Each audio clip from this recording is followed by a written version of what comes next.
tiada sesuatu kan terjadi tanpa Allah peduli. Allah mengerti, Allah peduli segala persoalan yang kita hadapi.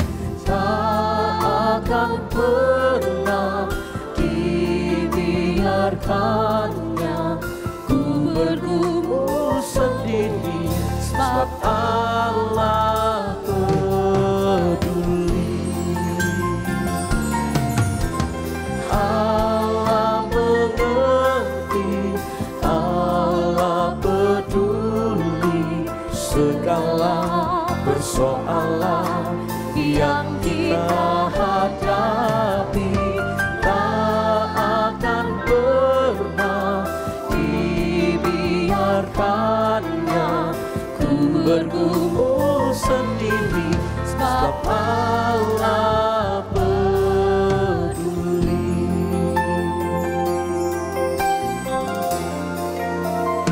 Sama-sama katakan, banyak perkara yang tak dapat ku mengerti. Mengapakah harus terjadi di dalam kehidupan ini? Satu perkara yang ku simpan dalam hati, katakan tiada sesuatu kan terjadi tanpa Allah peduli. Yang percaya sama-sama katakan, Allah mengerti, Allah peduli segala persoalan yang kita hadapi. Tak akan pernah dibiarkannya ku bergumul sendiri, sebab Allah peduli. Oh ya, kami percaya Tuhan. Allah mengerti, Allah peduli segala persoalan yang kita hadapi. Tak akan pernah dibiarkannya ku bergumul sendiri, sebab Allah peduli. Mari angkat tangan kita bersama dengan percaya. Allah mengerti, Allah peduli segala persoalan yang kita hadapi. Tak akan pernah dibiarkannya ku bergumul sendiri, sebab Allah peduli. Saya undang kita bangkit berdiri bersama dengan percaya. Allah mengerti, Allah peduli segala persoalan yang kita hadapi. Tak akan pernah dibiarkannya ku bergumul sendiri, sebab Allah peduli.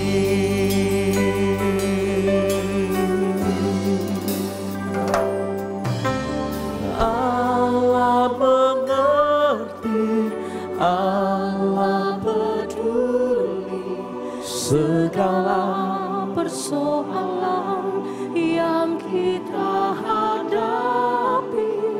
Tak akan pernah dibiarkannya ku bergumul sendiri, sebab Allah peduli. Bapak Ibu sendiri katakan Allah mengerti. Allah mengerti. Katakan segala dengan percaya, katakan tak akan pernah dibiarkannya ku bergumul sendiri, sebab Allah peduli, sebab Allah peduli, oh, sebab Allah peduli,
percayalah, tidak ada yang terjadi tanpa seizin Tuhan. Tidak akan pernah dibiarkannya kita sendirian. Tidak akan pernah dibiarkannya kita tergeletak. Dia pasti menyertai setiap kita.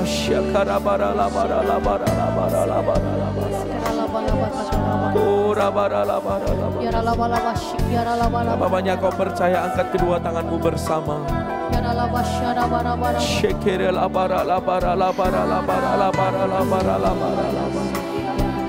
Mari menyembah dengan percaya.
Dia tidak pernah terlambat menolong setiap kita.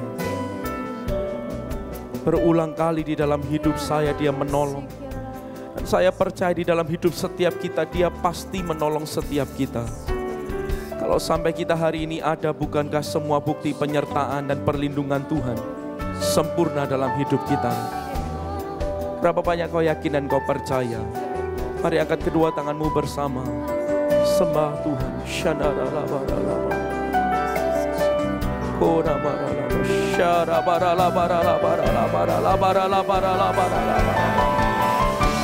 Oh, Kau yang pedulikan hidup kami Tuhan.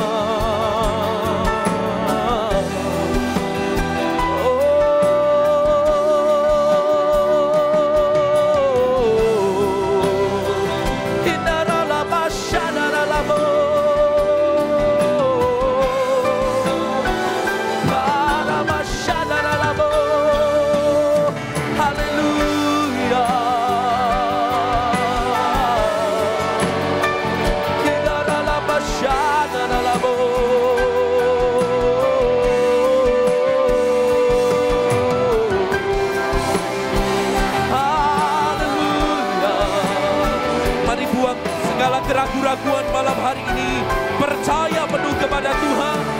Oh, takkan pernah terlambat pertolonganmu, takkan pernah terlelap Kau menjagaku. Dan Kaulah segalanya yang ku perlu di setiap jalanku. Sebab Engkau Allah yang tahu yang terbaik di dalam hidupku. Yang percaya dengan iman bersama katakan, takkan pernah terlambat pertolonganmu. Oh, takkan pernah terlelap Kau menjagaku. Oh, Kaulah segalanya yang ku perlu di setiap jalanku. Sebab Engkau Allah yang tahu yang terbaik di dalam hidupku. Sebab Engkau Allah yang tahu. Katakan sebab Engkau Allah. Sebab Engkau Allah yang tahu yang terbaik. Sebab Engkau Allah yang tahu yang terbaik di dalam hidupku.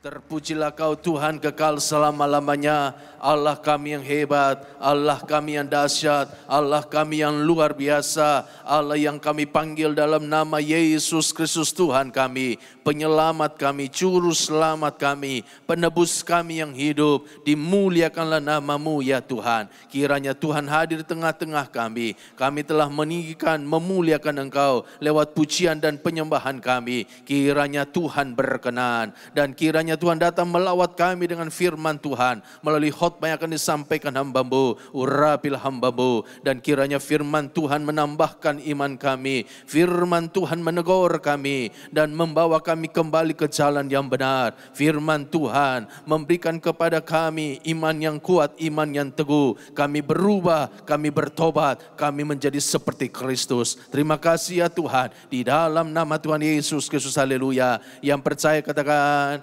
amin, amin, amin. Berikan kemuliaan pada Tuhan Yesus, haleluya. Silakan duduk kembali. Shalom. Senang berjumpa dengan saudara. Apa kabar?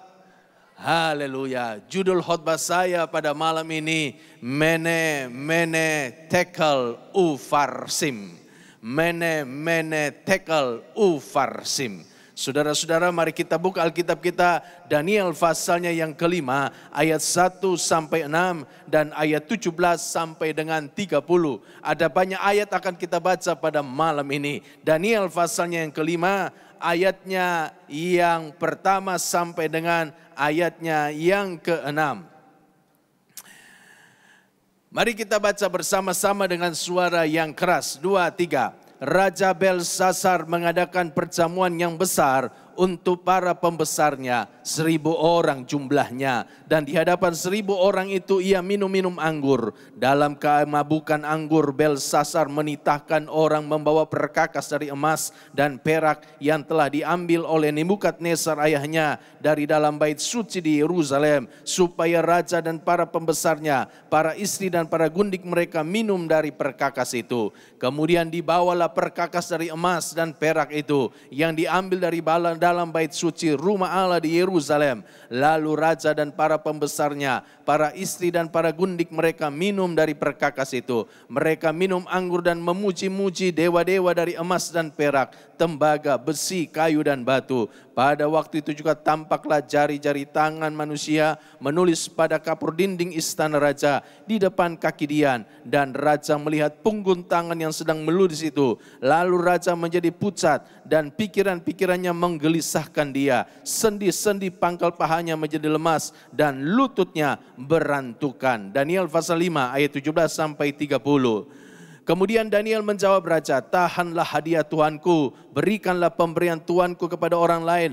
Namun demikian aku akan membaca tulisan itu bagi raja dan memberitahukan maknanya kepada Tuanku. Ya Tuanku Raja, Allah yang maha tinggi telah memberikan kekuasaan sebagai raja, kebesaran, kemuliaan dan keluhuran kepada Nebukadnezar ayah Tuanku. Dan oleh karena kebesaran yang telah diberikannya kepadanya itu, maka takut dan gentarlah terhadap ia orang-orang dari segala bangsa, suku bangsa dan bahasa. Dibunuhnya siapa yang dikehendakinya dan dibiarkannya hidup siapa yang dikehendakinya. Ditinggikannya siapa yang dikehendakinya dan direndahkannya siapa yang dikehendakinya. Tetapi ketika ia menjadi tinggi hati dan keras kepala sehingga berlaku terlalu angkuh, maka ia dijatuhkan dari tahta kerajaannya dan kemuliaannya diambil daripadanya. Ia dihalau dari antara manusia dan hatinya menjadi sama seperti hati binatang dan tempat tinggalnya ada di antara keledai hutan. Kepadanya diberikan makanan rumput seperti kepada lembu dan tubuhnya basah oleh embun dari langit, sampai ia mengakui bahwa Allah yang maha tinggi berkuasa atas kerajaan manusia dan mengangkat siapa yang dikehendakinya untuk kedudukan itu. Tetapi Tuanku Belsasar anaknya tidak merendahkan diri, walaupun Tuanku mengetahui semuanya ini. Tuanku menikahkan diri terhadap yang berkuasa di sorga. Perkakas dari baitnya dibawa orang kepada Tuanku, lalu Tuanku serta para pembesar Tuanku, para istri dan para gundik Tuanku telah minum anggur dari perkakas itu. Tuanku telah memuji-muji dewa-dewa dari perak dan emas, dari tembaga, besi, kayu dan batu, yang tidak dapat melihat atau mendengar atau mengetahui. Dan tidak Tuanku muliakan Allah yang menggenggam nafas Tuanku dan menentukan segala jalan Tuanku. Sebab itu yang menyuruh punggung tangan itu dan dituliskanlah tulisan ini. Maka inilah tulisan yang tertulis itu, Mene Tekel Ufarsim. Dan inilah makna perkataan itu, Mene, masa pemerintahan Tuanku dihitung oleh Allah dan telah diakhiri. Tekel, tuanku ditimbang dengan neraca dan didapati terlalu ringan. Peres, kerajaan tuanku dipecah dan diberikan kepada orang Media dan Persia. Lalu atas titah Belsasar dikenakanlah kepada Daniel pakaian dari kain ungu dan pada lehernya dikalungkan rantai emas dan dimaklumkanlah tentang dia bahwa di dalam kerajaan ia akan mempunyai kekuasaan sebagai orang ketiga. Pada malam itu juga terbunuhlah Belsasar, raja orang Kasdim itu. Saya ulangi ayat 30. Pada malam itu juga terbunuhlah Belsasar, raja orang Kasdim itu. Saudara-saudara yang kekasih, Belsasar ini adalah raja terakhir dari kerajaan Babel atau kerajaan Kasdim. Raja yang paling terkenal dari kerajaan Babel namanya Raja Nebukadnezar. Raja Nebukadnezar inilah yang berhasil menaklukkan kerajaan Israel, menghancurkan kota Yerusalem dan juga menghancurkan bait Allah kebanggaan orang Israel. Lalu dia merampok perkakas-perkakas bait Allah yang umumnya terbuat dari emas dan perak, diangkut dibawa ke Babel. Bukan hanya itu, tetapi orang Israel yang masih muda, yang pinter-pinter dijadikan tawanan, lalu juga diangkut sebagai tawanan ke Babel. Termasuk Daniel dijadikan tawanan, dibawa ke Babel. Nah, ayat-ayat yang kita baca ini menceritakan kepada kita riwayat hidup dari Belsasar. Dan saudara-saudaraku, satu hari Belsasar ini mengadakan sebuah pesta yang besar di istananya. Dia undang 1.000 orang pembesar untuk hadir dalam pesta itu. Ini pasti pesta yang sangat meriah sekali. Dan sementara pesta berlangsung, Raja Belsasar mabuk karena anggur. Lalu dia perintahkan anak buahnya untuk mendatangkan perkakas-perkakas bait Allah yang terbuat dari emas dan perak yang dulu dirampok oleh Nebukadnezar ayahnya itu. Lalu perkakas bait Allah dipakai untuk minum-minum anggur dan dipakai untuk memuji-muji, menyembah dewa-dewa mereka. Sementara pesta berlangsung dengan meriah, tiba-tiba Raja Belsasar menjadi kaget sekali. Kenapa? Karena dia melihat ada sebuah punggung tangan sedang menulis sesuatu di dinding istana. Dan saudaraku, raja kemudian memerintahkan supaya mendatangkan semua orang-orang bijaksana, orang-orang pintar yang ada di kerajaan Babel, supaya membaca tulisan di dinding itu. Tapi ternyata tidak ada satupun yang bisa membaca tulisan itu, apalagi mengartikannya. Lalu permaisuri teringat kepada Daniel. Daniel ini pernah menafsirkan mimpi Raja Nebukadnezar. Akhirnya didatangkanlah Daniel ke dalam istana. Dan ternyata Daniel dia bisa membaca tulisan tangan itu dan sekaligus mengartikannya. Tulisan tangan itu ternyata hanya terdiri dari 4 huruf, yaitu Mene, Mene, Tekel, Ufarsim. Dan Daniel kemudian mengartikan tulisan itu kepada Raja Belsasar. Mene itu artinya bahwa masa pemerintahan Raja Belsasar telah dihitung oleh Tuhan dan telah diakhiri. Tekel artinya bahwa Belsasar itu ditimbang di neraca dan didapati terlalu ringan. Ufarsim artinya bahwa kerajaan Belsasar itu sebagian akan diberikan kepada orang-orang Media dan sebagian akan diberikan kepada orang-orang Persia. Dan saudara tahu nggak apa yang tertulis di istana, di dinding istana raja itu? Malam harinya langsung digenapi. Karena pada malam harinya orang-orang Media dan Persia menyerbu kerajaan Babel, menghancurkan kerajaan Babel. Lalu bagaimana nasibnya Raja Belsasar? Alkitab berkata pada malam penyerbuan itu Raja Belsasar mati terbunuh. Saudara-saudaraku, ini cerita sejarah. Tapi dari cerita sejarah ini ada kebenaran-kebenaran yang mau disampaikan kepada kita. Kebenaran apakah itu? Yang pertama, coba kita perhatikan ayatnya yang ke-26, dikatakan demikian. Ayat 26, dan inilah makna perkataan itu. Mene, masa pemerintahan Tuanku dihitung oleh Allah dan telah diakhiri. Rupa-rupanya saudaraku, pemerintahan daripada Raja Belsasar malam itu telah dihitung oleh Allah dan telah diakhiri oleh Allah. Saudara, Raja Belsasar lupa bahwa sesungguhnya Tuhanlah yang telah mengangkat dia menjadi raja. Dan Tuhan juga berkuasa untuk menurunkan dia dari tahtanya. Raja Belsasar pikir dia bisa menjadi raja itu karena dia putra mahkota. Karena Nebukadnezar ayahnya adalah raja, maka otomatis dia sebagai putra mahkota, dia pasti nanti akan menjadi raja menggantikan ayahnya. Raja Belsasar lupa bahwa sesungguhnya Tuhanlah yang telah mengangkat Nebukadnezar itu menjadi raja. Itulah sebabnya Daniel perlu mengingatkan kepada Raja Belsasar di dalam ayat 18. Daniel berkata begini, "Ya Tuanku Raja, Allah yang maha tinggi telah memberikan kekuasaan sebagai raja, kebesaran, kemuliaan dan keluhuran kepada Nebukadnezar ayah Tuanku." Daniel mengingatkan kepada Belsasar bahwa Tuhanlah yang telah mengangkat Nebukadnezar ayahnya menjadi raja. Dan karena itu sesungguhnya Tuhan jugalah yang telah mengangkat Belsasar menjadi raja. Dan karena itu saudaraku, Belsasar harusnya ingat bahwa Tuhan juga mampu untuk menurunkan dia dari tahtanya.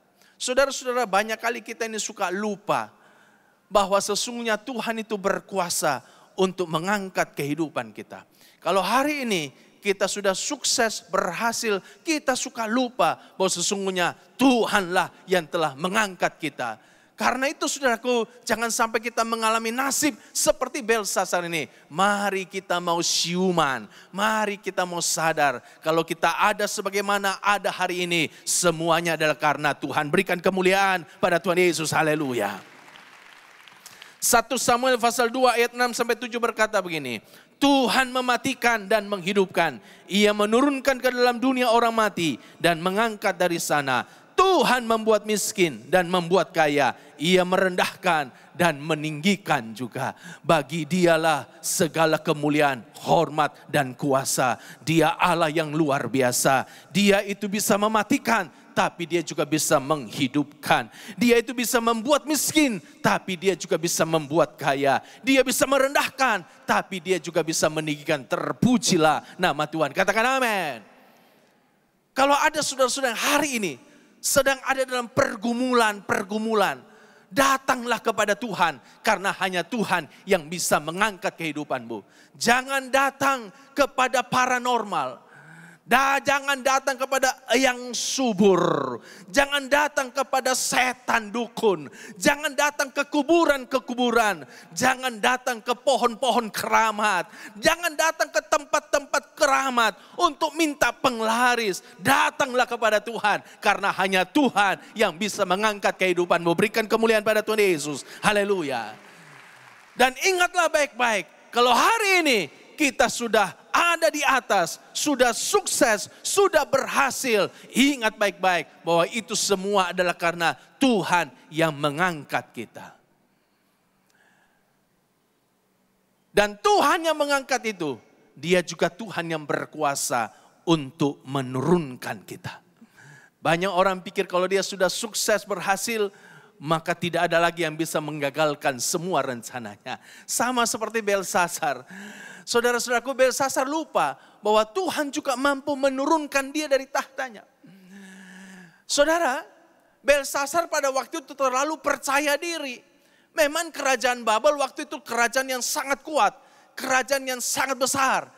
Tidak ada yang bisa menyangka bahwa kerajaan Babel bisa ditundukkan oleh Media dan Persia. Belsasar begitu percaya diri. Dia begitu mengandalkan kekuatannya. Dia tidak pernah menyangka dia bisa turun tahta pada malam itu. Tapi dia lupa Tuhan itu sanggup menurunkan dia. Kalau hari ini bisnismu lancar, kedudukanmu bagus, kekayaanmu mantap, syukur kepada Tuhan. Tapi dengar ya saudaraku ya, jangan sampai saudara lupa. Sekuat-kuatnya saudara, jangan saudara mengandalkan kekuatanmu. Sehebat-hebatnya saudara, jangan mengandalkan kehebatanmu. Sepintar-pintarnya saudara, jangan mengandalkan kepintaranmu. Sekaya-kaya saudara, jangan mengandalkan kekayaanmu. Kenapa? Karena Tuhan berkuasa menurunkan engkau. Dan saya telah banyak menemukan orang-orang yang dulu begitu kaya, dulu begitu terhormat, tapi kemudian dia diturunkan oleh Tuhan dengan demikian drastis. Sejarah mencatat, ada seorang yang sangat terkenal, namanya saudaraku Christopher Columbus. Christopher Columbus inilah yang menemukan benua Amerika. Tapi tahukah saudara-saudaraku, Christopher Columbus ternyata mati sebagai orang miskin. Dia mati begitu miskinnya. Kenapa saudaraku? Karena Raja Spanyol menurunkan dia. Raja Spanyol tidak puas dengan pekerjaannya. Waktu Christopher Columbus menemukan benua Amerika, dia dipercaya oleh Raja Spanyol untuk menjadi gubernur di benua itu. Tapi rupa-rupanya Christopher Columbus lupa diri. Dia lupa segala-galanya sehingga akhirnya dia diturunkan. Dan saya percaya saudaraku, Tuhan juga mampu menurunkan keadaan kita. Kalau dia lakukan kepada Christopher Columbus, dia juga bisa lakukan kepada kita. Ada seorang presiden Amerika namanya Thomas Jefferson. Thomas Jefferson ini 2 kali menjadi presiden Amerika Serikat. Dia menjadi presiden Amerika tahun 1801 dan 1809. Saudara, waktu dia pensiun, dia itu punya kekayaan yang luar biasa. Dia punya tanah 10.000 hektar. Dia punya harta luar biasa. Tapi ternyata Thomas Jefferson ini mati sebagai orang miskin. Kenapa saudaraku? Karena semua hartanya itu disita oleh bank untuk membayar utang-utang. Begitu miskinnya sampai-sampai saudaraku, harta terakhirnya yang dimiliki, tongkat buat dia jalan, itu juga disita oleh bank. Dia mati sebagai orang miskin.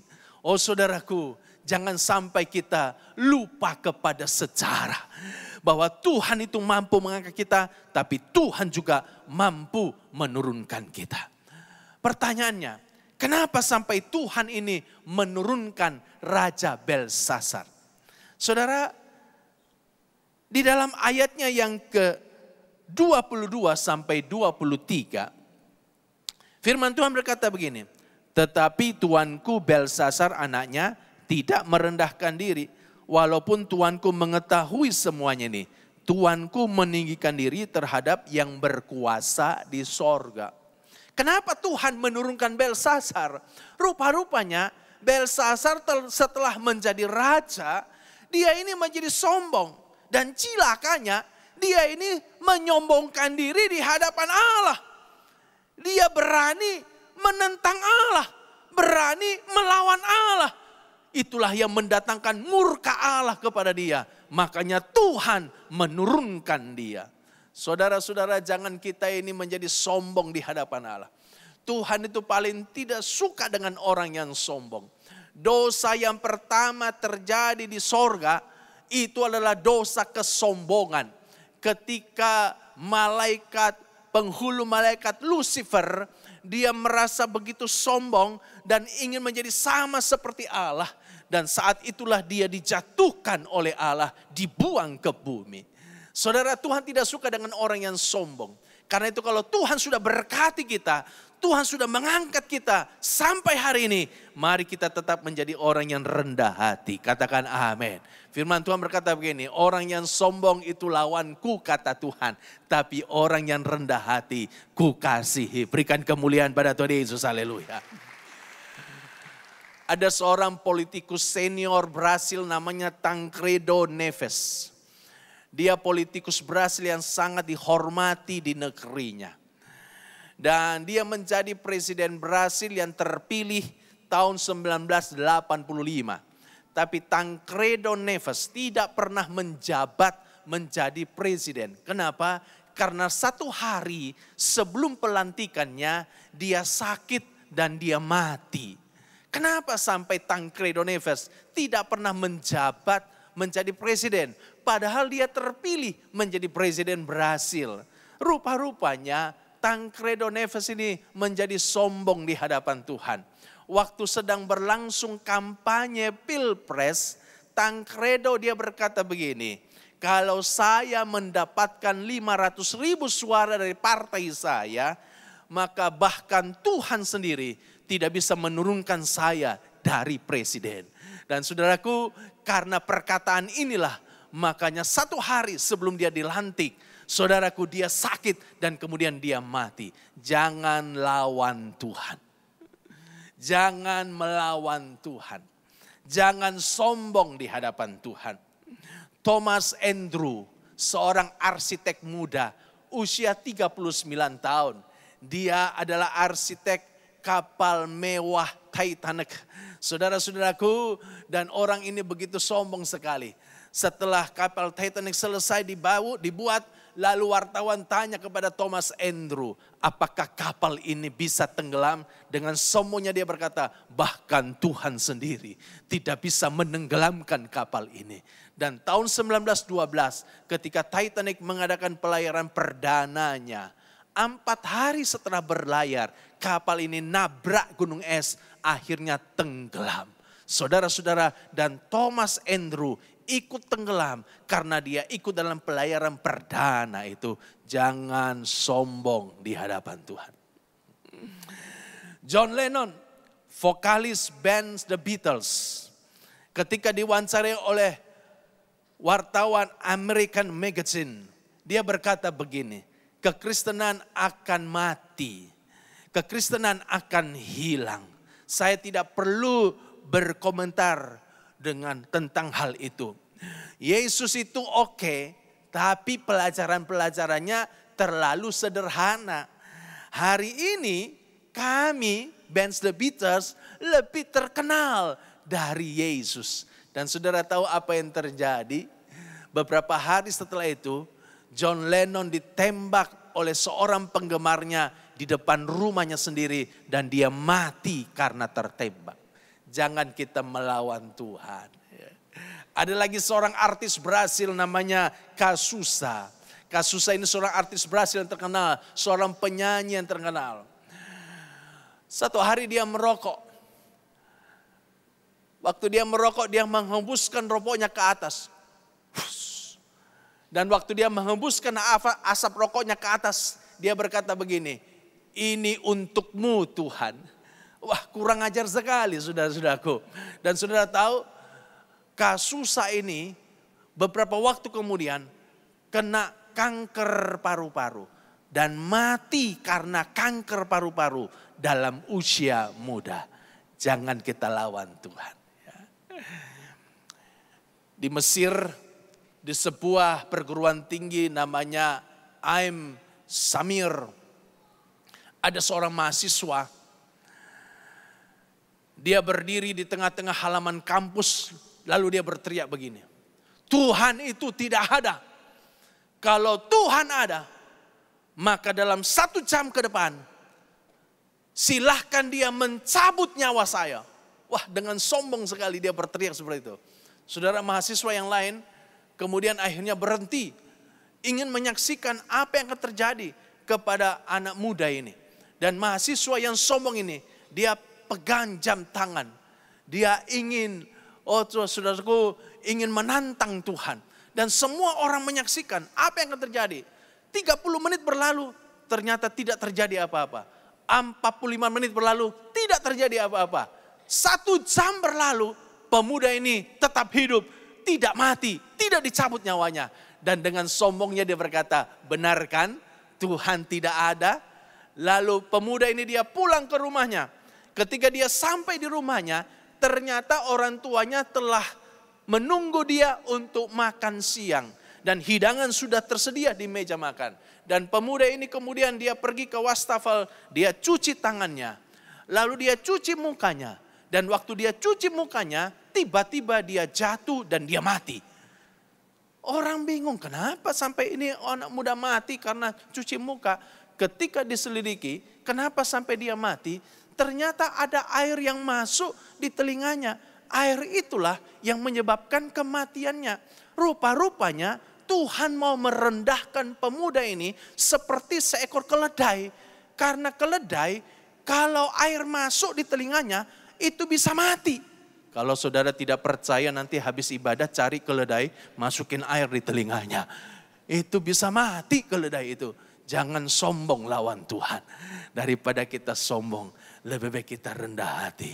Kita menyembah Tuhan dan mengakui kehebatan dan kekuasaan Tuhan. Berikan kemuliaan pada Tuhan Yesus. Jadi kenapa Tuhan menurunkan Belsasar? Karena dia menyombongkan diri di hadapan Tuhan. Kenapa Tuhan menurunkan Belsasar? Dalam ayat 23b, Daniel pasal 5 ayat 23b dikatakan demikian. Perkakas dari baitnya dibawa orang kepada tuanku. Lalu tuanku serta para pembesar tuanku, para istri dan para gundik tuanku telah minum dari anggur dari perkakas itu. Saudaraku, karena Belsasar ini dia telah menghina Tuhan. Bagaimana caranya Belsasar menghina Tuhan? Yaitu dengan menyalahgunakan perkakas bait Allah milik Tuhan. Jadi Belsasar ini memerintahkan supaya perkakas-perkakas bait Allah yang terbuat dari emas dan perak itu dibawa ke istana, lalu dipakai untuk minum anggur sampai mereka mabuk. Lalu juga dipakai untuk menyembah dewa-dewa berhala mereka. Ini sebuah penghinaan. Kenapa saudaraku? Karena semua perkakas bait Allah itu sebelum dipakai di bait Allah, itu harus melewati sebuah acara ritual yang namanya acara pengurapan dengan minyak. Jadi perkakas bait Allah itu harus diurapi dulu dengan minyak oleh imam besar. Dan setelah diurapi dengan minyak, barulah boleh dipakai di bait Allah. Nah, ketika perkakas bait Allah itu diurapi dengan minyak oleh imam besar, maka saat itulah perkakas bait Allah itu menjadi kudus, menjadi suci, dan hanya boleh dipakai untuk Tuhan saja. Itu artinya pengurapan dari Tuhan. Kurang ajarnya, ini Belsasar memakai perkakas yang sudah suci, yang sudah kudus, yang sudah dikhususkan untuk Allah, dipakai untuk minum-minum anggur dan dipakai untuk menyembah dewa-dewa. Ini penghinaan kepada Tuhan.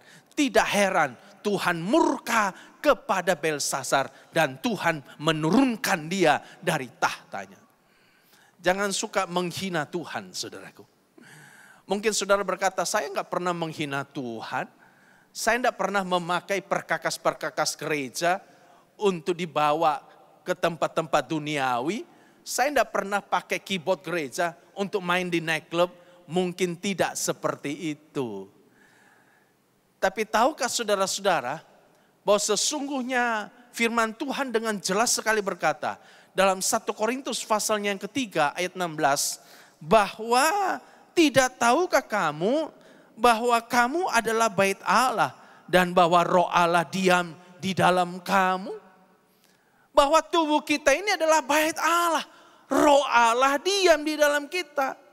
Dan berapa banyak kita ini saudaraku tanpa disadari bahkan mungkin dengan sengaja memakai tubuh kita ini dipakai untuk berbuat dosa. Dipakai untuk memuaskan hawa nafsu duniawi kita. Ini sebuah penghinaan kepada Tuhan. Kenapa? Karena harusnya tubuh kita ini, bait Allah ini menjadi kudus, menjadi suci, dan menjadi khusus hanya untuk Tuhan saja. Dipakai untuk kemuliaan nama Tuhan. Katakan amin. Karena firman Tuhan berkata Roma 12 ayat 1. Karena itu saudara-saudara demi kemurahan Allah aku menasihatkan kamu supaya kamu mempersembahkan apa saudaraku? Tubuhmu sebagai persembahan yang apa? Hidup, yang kudus, yang berkenan kepada Allah. Jadi harusnya tubuh kita ini roh Allah diam di dalamnya. Tubuh kita ini yang adalah bait Allah harusnya kita pakai untuk memuliakan Tuhan. Dipersembahkan sebagai korban yang kudus, yang hidup, yang berkenan kepada Tuhan. Tapi berapa banyak kita pakai tubuh kita ini untuk memuaskan hawa nafsu duniawi kita, untuk memuaskan kedagingan kita. Ini penghinaan kepada Tuhan. Dan Tuhan bisa murka kepada kita. Itulah sebabnya saudaraku, kita ini harus bertobat, bertobat, dan bertobat. Dan kita pakai tubuh kita hanya untuk memuliakan nama Tuhan. Katakan amin. Orang sekarang sudah tidak takut berbuat dosa, saudaraku. Bahkan menurut saya, orang sekarang cenderung nekat berbuat dosa. Ya, coba saudara lihat. Merokok itu iklan rokok itu di bawahnya selalu ada peringatan. Beberapa bulan yang lalu peringatannya lain. Peringatannya merokok bisa membuat Anda mendapat kanker, impoten, ya kan? Tapi rupa-rupanya peringatan yang keras itu tidak mempan. Makanya diganti dengan peringatan yang lebih keras. Sekarang ini coba lihat peringatannya iklan rokok. Merokok dapat membunuhmu. Tapi rupa-rupanya orang sudah tidak peduli. Orang nekat. Menurut statistik saudaraku, jumlah perokok di Indonesia itu terbanyak di dunia. Dan jumlahnya dari tahun ke tahun itu semakin bertambah. Artinya apa? Artinya walaupun sudah ada peringatan yang begitu keras, orang tidak peduli lagi. Orang sekarang itu nekat berbuat dosa. Jangan saudara rusak tubuhmu dengan asap rokok. Persembahkanlah tubuhmu sebagai korban yang hidup, yang kudus di hadapan Tuhan. Katakan amin. Jangan bawa tubuhmu untuk memuaskan hawa nafsu kedaginganmu. Dosa yang sekarang ini paling banyak terdapat dalam keluarga Kristen namanya perzinahan, perselingkuhan. Ya. Dan sekarang yang berselingkuh itu bukan hanya suami. Sekarang yang berselingkuh itu istri juga melakukannya. Mungkin karena ada emansipasi wanita loh saudara-saudaraku. Ya. Dalam beberapa kasus yang saya tangani sekarang ini, bukan pria yang menceraikan istri, tapi istrinya yang menceraikan suaminya. Kenapa istrinya menceraikan suaminya? Karena istrinya sudah punya tambatan hati yang lain. Mengerikan sekali. Orang-orang sekarang sudah tidak takut berbuat dosa. Dengar saudaraku, persembahkanlah tubuhmu sebagai korban yang hidup, yang kudus, yang berkenan di hadapan Tuhan. Berikan kemuliaan pada Tuhan Yesus, haleluya. Di sebuah kampung Kristen, kampung Kristen ini ternyata, saudaraku, banyak terjadi perselingkuhan. Dan setiap kali kalau jemaat datang kepada pendetanya, ya, jemaat selalu konselingnya masalah selingkuh. Kalau mau didoakan, selalu minta didoakan supaya bebas dari dosa selingkuh. Kalau datang sama pendeta selalu bilang, aduh Pak Pendeta saya baru selingkuh, tolong doakan saya minta ampun. Tapi nanti minggu depan datang lagi, Pak Pendeta saya selingkuh lagi Pak Pendeta, tolong doakan saya ya supaya saya bisa bertobat. Tapi nanti minggu depan datang lagi. Dan karena begitu banyaknya orang yang datang berselingkuh, lama-lama ini Pak Pendeta merasa putus asa. Ya. Waduh, dia merasa pelayanannya gagal. Karena dia sudah khotbah tentang selingkuh, tapi jemaat tetap melakukannya. Dia merasa gagal. Akhirnya Pak Pendeta ini mau mengundurkan diri dari pelayanannya. Wah, jemaat waktu dengar Pak Pendeta mau mundur dari pelayanan, jemaat tidak rela. Kenapa? Karena Pak Pendeta sudah lama melayani mereka. Akhirnya jemaat sepakat, udahlah begini aja deh. Kita kalau datang sama Pak Pendeta, kita jangan lagi bicara tentang selingkuh. Kata selingkuh kita ganti aja. Menjadi jatuh di got, gitu, jatuh di selokan. Ya. Jadi kalau mau datang sama Pak Pendeta saya selingkuh, tidak boleh bilang saya selingkuh, harus bilang Pak Pendeta saya jatuh di got, gitu loh. Saudaraku, dan memang betul, sejak saat itu tiap kali ada jemaat datang minta doa sama Pak Pendeta, selalu datang, Pak Pendeta saya baru saja jatuh di got. Pak Pendeta saya baru saja jatuh di got, tolong doakan saya. Ya. Lama-lama ini Pak Pendeta bingung juga. Kenapa ini banyak jemaatnya jatuh di got? Kebetulan kepala desa itu anggota jemaat. Akhirnya dia panggil kepala desanya. Pak, Bapak Kepala Desa, Pak Kepala Desa ini bagaimana sih pelayanannya kepada warga desa? Kenapa Pak Kepala Desa ini tidak membangun got yang bagus? Dikemanakan itu uang pembangunan? Lalu Kepala Desa tanya, kenapa memang Pak Pendeta? Soalnya ini banyak jemaat yang mengeluh, mereka jatuh di got. Ini Kepala Desa waktu dengar penjelasan Pak Pendeta, tertawa terpingkal-pingkal. Kenapa? Karena ini Pak Kepala Desa sudah tahu maksudnya jatuh di got itu selingkuh. Jadi dia tertawa terpingkal-pingkal. Wah, ini Pak Pendeta jadi kesel. Lalu dia bilang sama itu Pak Kepala Desa, Pak Kepala Desa, kamu jangan tertawa ya. Kamu tahu nggak, istrimu baru saja datang sama saya. Dan istrimu minta didoakan karena dia dalam minggu ini sudah 3 kali jatuh di got. Itu Pak Kepala Desa langsung pingsan loh saudara-saudaraku. Jangan sampai kita ini menjadi orang Kristen yang hari Minggu ke gereja, tapi tiap hari kita jatuh di got, saudaraku. Mari kita persembahkan tubuh kita sebagai korban yang hidup, yang kudus, yang berkenan kepada Tuhan. Katakan amin. Berikan kemuliaan pada Tuhan Yesus.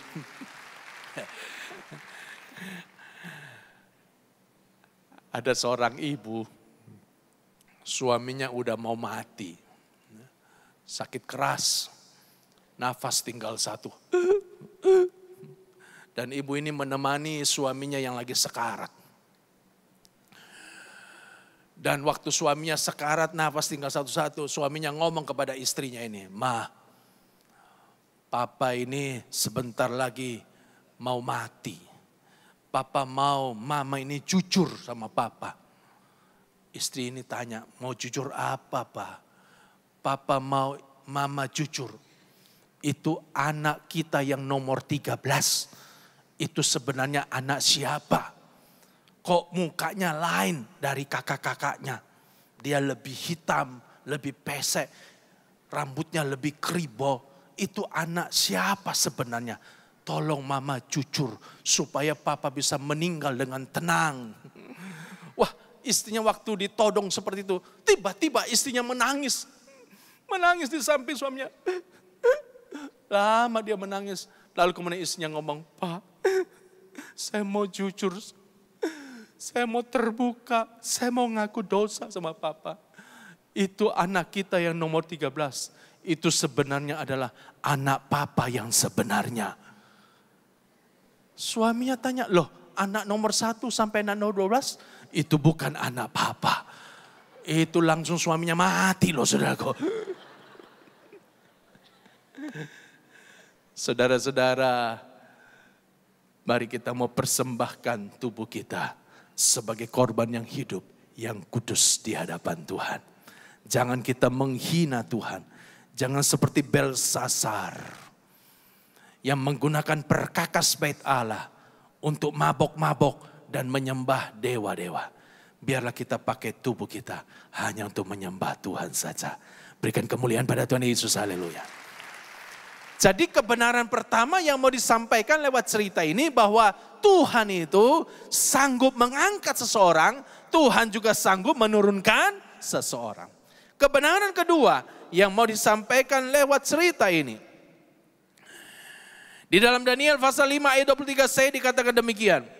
Tuanku telah memuji-muji dewa-dewa dari perak dan emas, dari tembaga, besi, kayu dan batu yang tidak dapat melihat atau mendengar atau mengetahui. Dan tidak Tuanku muliakan Allah yang menggenggam nafas Tuanku dan menentukan segala jalan Tuanku. Kebenaran yang kedua bahwa Tuhan itu menggenggam nafas hidup manusia. Belsasar lupa kepada kebenaran ini. Dia pikir dia bisa hidup selama-lamanya. Dia pikir saudaraku, dia bisa hidup seenaknya. Makanya dia tidak mempersiapkan, dia menghadap Tuhan. Makanya waktu dia hidup, dia menjadi raja. Dia hidup berpesta-pesta. Raja Belsasar ini terkenal sebagai raja yang suka pesta besar. Dia suka undang pembesarnya untuk bikin pesta di istana.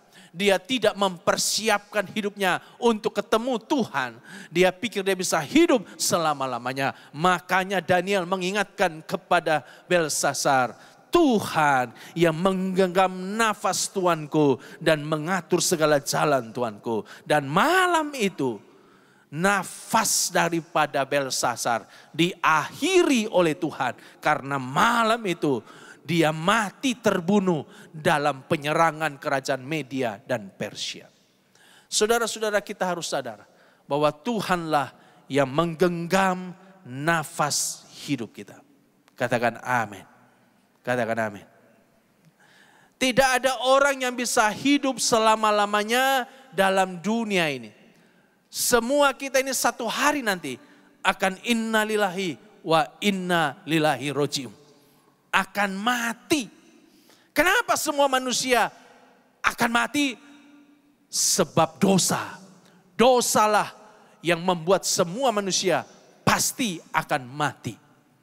Dosalah yang membatasi hidup kita dalam dunia ini. Dosalah yang akan membuat kita tidak bisa hidup selama-lamanya dalam dunia ini. Dan saudara-saudara, Tuhan yang menggenggam nafas hidup kita. Tuhan yang berkuasa atas hidup kita. Dan cilakanya kita tidak tahu kapan Tuhan yang menggenggam nafas kita itu akan mengakhiri hidup kita. Kita tidak ada yang tahu. Bisa saja nanti malam. Bisa saja nanti habis ibadah ini. Bisa saja saudaraku.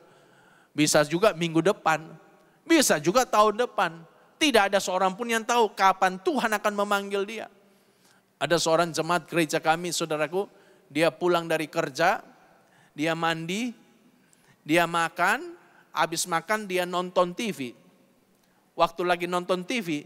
Dia dipanggil Tuhan. Dia mati saat lagi nonton TV. Dan malam itu tidak ada orang di rumahnya. Karena istri dan anaknya lagi nginap di rumah keluarga.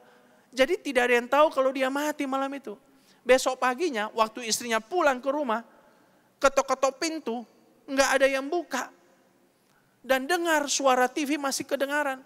Ketok-ketok panggil-panggil nama suaminya. Tidak ada yang menyaut. Akhirnya pintu didobrak. Ketika istrinya masuk ke dalam kaget. Karena dia suaminya lagi duduk di sofa. TV di depan lagi nyala. Dan suaminya sudah terbujur kaku. Sudah mati. Mati dalam keadaan tusuk gigi masih di mulutnya. Jadi rupa-rupanya saudaraku. Ini suaminya pulang kerja. Mandi, makan. Sambil nonton TV sambil tusuk gigi. Lagi tusuk gigi nonton TV. Tiba-tiba dia kena serangan jantung. Mati malam itu. Tidak ada yang tahu kapan Tuhan akan memanggil kita. Makanya saudaraku ya, selagi kita hidup sekarang ini, mari kita hidup bijaksana. Selagi kita hidup sekarang ini, mari kita mencari Tuhan. Mari kita berdamai dengan Tuhan. Mari kita mempersiapkan diri ketemu Tuhan. Supaya nanti kalau Tuhan memanggil kita, kita sudah siap ketemu Tuhan. Katakan amin. Jangan seperti Belsasar. Dia berfoya-foya. Dia menyembah dewa-dewa. Dia berpesta pora. Dia tidak mempersiapkan dirinya ketemu Tuhan. Dan saya percaya dia mati binasa. Saya percaya dia mati dalam keadaan seperti orang fasik. Dia mati masuk neraka. Mari kita siapkan diri kita, saudaraku. Amin. Selagi kita masih hidup, masih kuat sekarang ini ya. Mari kita rajin ke gereja. Rajin ibadah, rajin kita doa, rajin kita melayani, rajin kita berbuat baik. Mari saudaraku kita hidup suci, hidup kudus di hadapan Tuhan. Beberapa tahun yang lalu ada jemaat yang mati di panti pijat. Jadi jemaat ini hari Minggu habis pulang ibadah, dia minta izin istri dan anak untuk pergi keluar sebentar. Istri anak tidak tahu kalau ini jemaat dia pergi ke panti pijat. Lagi di panti pijat sama pemijat. Tiba-tiba kena serangan jantung. Mati di panti pijat. Dan saya yang ditugaskan, waktu itu saya masih jadi wakil gembala sebuah gereja. Saya yang ditugaskan untuk memakamkan orang itu. Waduh, saya bingung cari ayatnya loh saudaraku. Ya, kalau orang baik mati, kita gampang cari ayatnya. Ya. Saya belum pernah nguburin orang yang mati di panti pijat. Bingung cari ayatnya buat khotbah. Bingung. Makanya kalau saudara mati nanti jangan bikin bingung pendeta cari ayat. Biar mati dengan baik. Mati dalam kemuliaan. Amin. Mati sebagai orang yang beriman. Mati dalam kekudusan. Jangan mati dalam keadaan hidup berdosa. Supaya apa? Supaya kalau kita mati, kita ketemu Tuhan, kita siap. Dan kita akan menerima mahkota dari Tuhan. Berikan kemuliaan pada Tuhan Yesus. Haleluya. Kebenaran yang ketiga. Kebenaran yang terakhir. Daniel pasal 5 ayat 27. Tekel, tuanku ditimbang dengan neraca dan didapati terlalu ringan. Saudara, ternyata Belsasar waktu ditimbang di neracanya Tuhan didapati terlalu ringan. Padahal sebenarnya Belsasar di hadapan pembesar-pembesarnya, di hadapan karyawan-karyawannya, di hadapan rakyatnya, Belsasar ini seorang kelas berat. Belsasar ini orang yang suka memberi. Belsasar ini orang yang murah hati. Belsasar ini suka bikin senang karyawannya. Suka bikin senang pembesarnya. Dia suka bikin pesta. Dia suka bagi-bagi hadiah bagi pejabat-pejabatnya. Jadi di hadapan orang-orangnya, Belsasar ini sebenarnya punya timbangan yang berat. Tapi ternyata waktu ditimbang oleh Tuhan, dia didapati terlalu ringan. Kebenaran apa yang mau disampaikan? Kebenarannya adalah bahwa ukuran Allah itu berbeda dengan ukuran manusia. Penilaian Allah berbeda dengan penilaian manusia.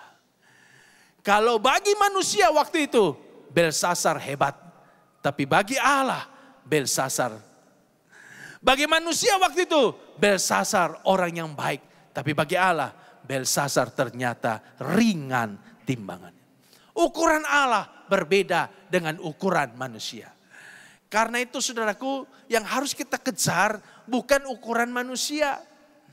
Bukan penilaian manusia, yang harus kita kejar adalah ukuran Allah, penilaian Allah. Kenapa ukuran Allah berbeda dengan ukuran manusia?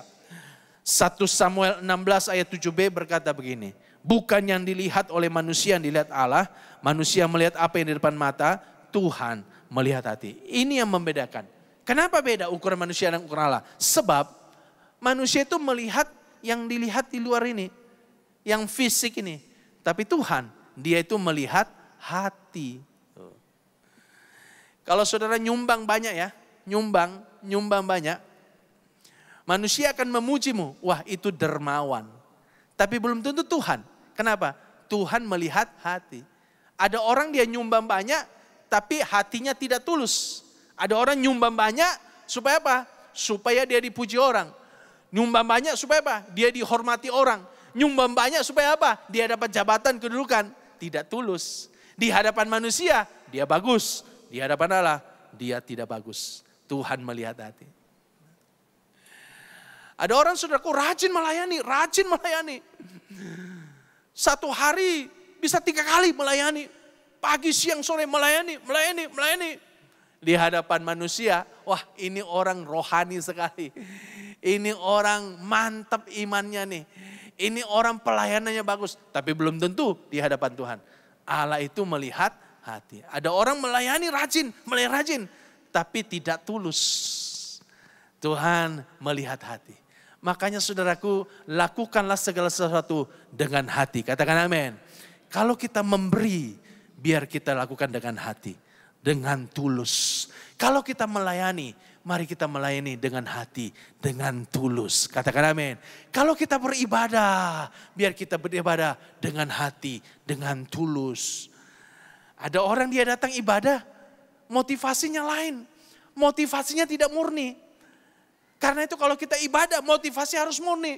Motivasi kita apa? Mencari Tuhan. Motivasi kita apa? Mau memuliakan Tuhan. Motivasi kita apa? Menyenangkan hati Tuhan. Kalau kita datang dengan hati seperti itu, di hadapan Tuhan, di neracanya Tuhan, kita kedapatan timbangannya berat. Saya percaya semua kita ini ingin mendapatkan timbangan yang berat di neracanya Tuhan. Katakan amin. Kata terlalu ringan dalam bahasa aslinya juga bisa berarti terlalu rusak atau mutunya rendah. Jadi ternyata waktu Belsasar ditimbang di neracanya Allah, mutunya rendah. Keadaannya terlalu rusak. Apanya yang rendah? Apanya yang rusak? Rohaninya yang rusak. Rohaninya kualitasnya rendah. Saudara-saudara, jangan sampai kualitas rohani kita rendah di hadapan Tuhan. Jangan sampai kualitas rohani kita rusak di hadapan Tuhan. Dan apa yang bisa membuat kualitas rohani kita rusak? Kualitas rohani kita rendah? Dosa. Dosa yang bisa membuat kualitas rohani kita rendah di hadapan Tuhan.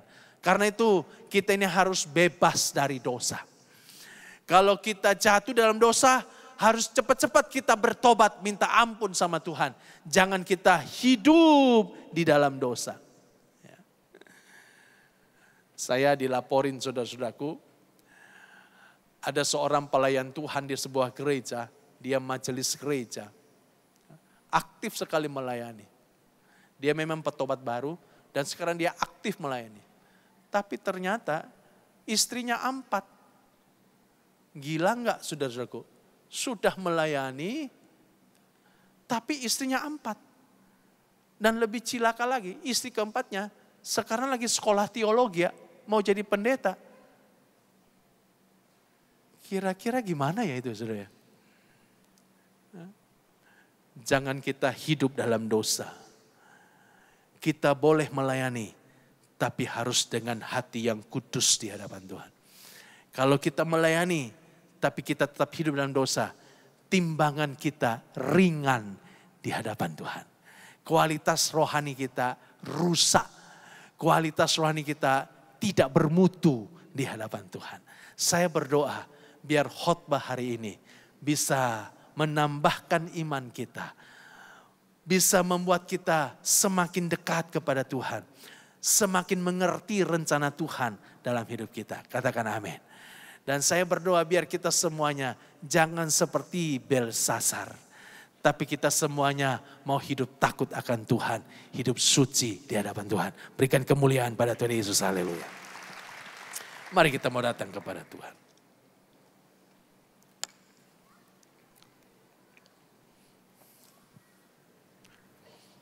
Siapakah aku ini Tuhan? Jadi biji matamu. Dengan apakah ku balas Tuhan? Selain memuji dan menyembah Tuhan.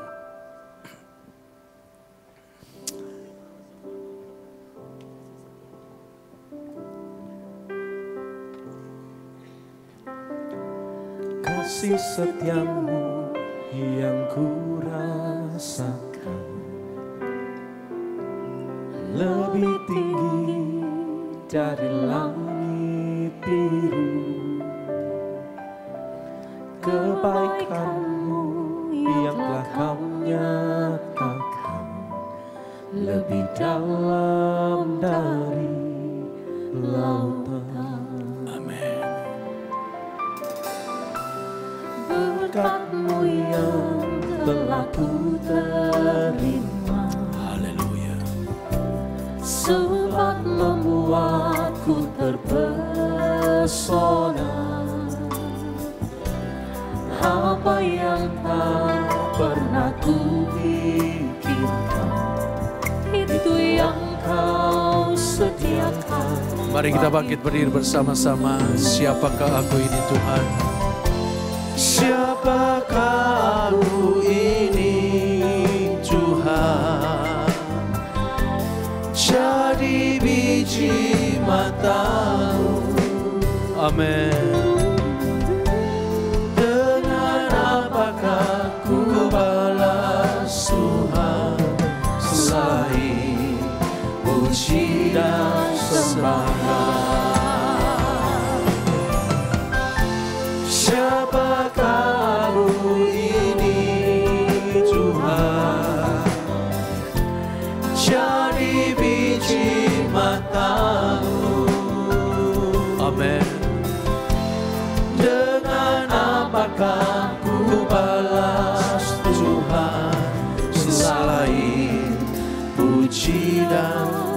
sembahkan. Saudara-saudara, kalau hari ini kita ada sebagaimana ada hari ini, bersyukur sama Tuhan. Kita beroleh anugerah yang besar dari Tuhan. Siapa kita di hadapan Tuhan? Hanya debu dan tanah liat. Tapi Tuhan telah mengangkat kita demikian tinggi. Kalau kita sudah sukses, berhasil, syukur kepada Tuhan. Biar kita mau gunakan hidup kita hanya memuji, menyembah Tuhan, memuliakan Tuhan. Kita pakai tubuh kita sebagai korban yang hidup di hadapan Tuhan. Jangan kita menghina Tuhan. Dan kita pakai tubuh kita untuk hal-hal duniawi, memuaskan hawa nafsu kita. Kalau kita ada sebagaimana kita ada hari ini, bersyukur sama Tuhan. Dan mari itu membuat kita semakin mempersiapkan diri kita. Jangan kita hidup sembrono dan sembarangan. Nafas kita di tangan Tuhan. Dan kita harus ingat bahwa Tuhan sanggup menurunkan kita. Jangan sampai kita sombong kepada Tuhan dan melawan Tuhan.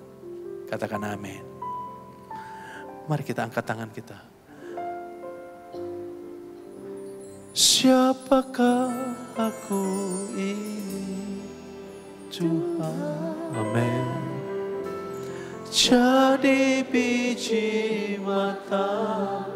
Amin. Dengan apakah ku balas Tuhan selain puji dan sembah? Siapakah aku ini Tuhan? Siapakah aku ini? Bersyukur, bersyukur. Jadi biji matamu. Dengan apakah ku balas Tuhan selain puji dan sembah? Sekali lagi katakan, siapakah aku ini Tuhan? Siapakah aku ini Tuhan? Jadi biji matamu. Dengan apakah ku balas Tuhan selain puji dan sembah? Mari kita sembah. Oh, syukur, syukur. Haleluya. Syukur. Mari sembah, sembah. Nyatakan syukurmu kepada Tuhan. Shikanalana ramasya.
Haleluya, haleluya. Kalau hari ini saudara datang, saudara sedang bergumul, saudara sedang berjuang, datang kepada Tuhan. Hanya Tuhan yang bisa mengangkat kehidupanmu. Kalau saudara orangnya, mari angkat tanganmu yang tinggi. Kodalana mata syakadala daralama. Sakamaralana mata syakadala. Ora mata syakadala. Lihat tangan yang terangkat Tuhan. Oralana mata karalana mata syandaralana ralana mata syandaralana. Findiandaralana mata syandaralana. Kami mengharap-harapkan Engkau. Kami mengandalkan Engkau. Indarala mata syakadala darala mata syakadala. Lihat tangan yang terangkat ya Tuhan. Yandara mata syakadala darala mata syakadala. Bukalah tingkap langit, curahkanlah berkat ke atas mereka. Buatlah mereka berhasil, buatlah mereka beruntung. Angkatlah kehidupan mereka, angkatlah kehidupan mereka. Dalam nama Tuhan Yesus, dalam nama Tuhan Yesus, dalam nama Tuhan Yesus. Indarala darala mata syakadala darala.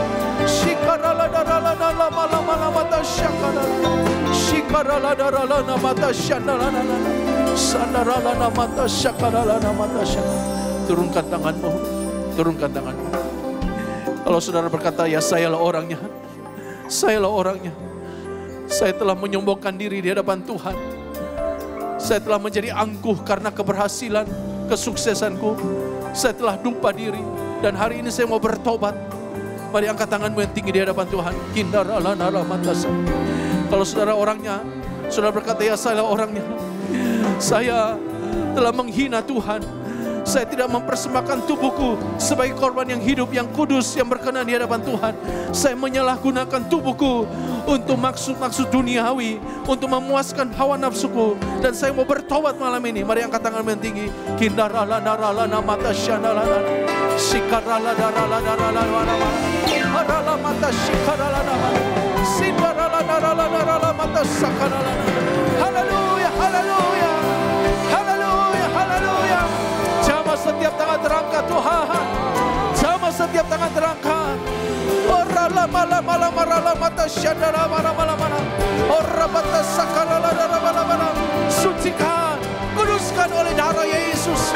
Ampuni semua dosa kesombongan. Ampuni Tuhan. Kalau mereka telah menghina Tuhan, mereka tidak mempersembahkan tubuh mereka sebagai korban yang hidup, yang kudus, berkenan kepada Tuhan. Ampuni Tuhan. Dalam nama Tuhan Yesus. Dalam nama Tuhan Yesus. Dalam nama Tuhan Yesus. Hitarala bala matasan. Shikarala darala matasan. Shikarala darala matasan. Haleluya, haleluya, haleluya. Haleluya, haleluya. Turunkan tanganmu. Shindana mata sakadala namata syanala. Terima kasih Tuhan. Terima kasih untuk firman-Mu. Terima kasih untuk kebenaran-kebenaran yang memerdekakan kami. Terima kasih untuk kebenaran yang menegur kami. Terima kasih untuk kebenaran yang membawa kami kembali ke jalan-Mu. Terima kasih untuk firman-Mu Tuhan. Kami bersyukur. Di dalam nama Tuhan Yesus kami berdoa, haleluya. Yang percaya katakan amin, amin. Bersamamu Bapa, ku lewati semua.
tangan kita ki Bapa takaya rana namangku pamas patakaya lama namku.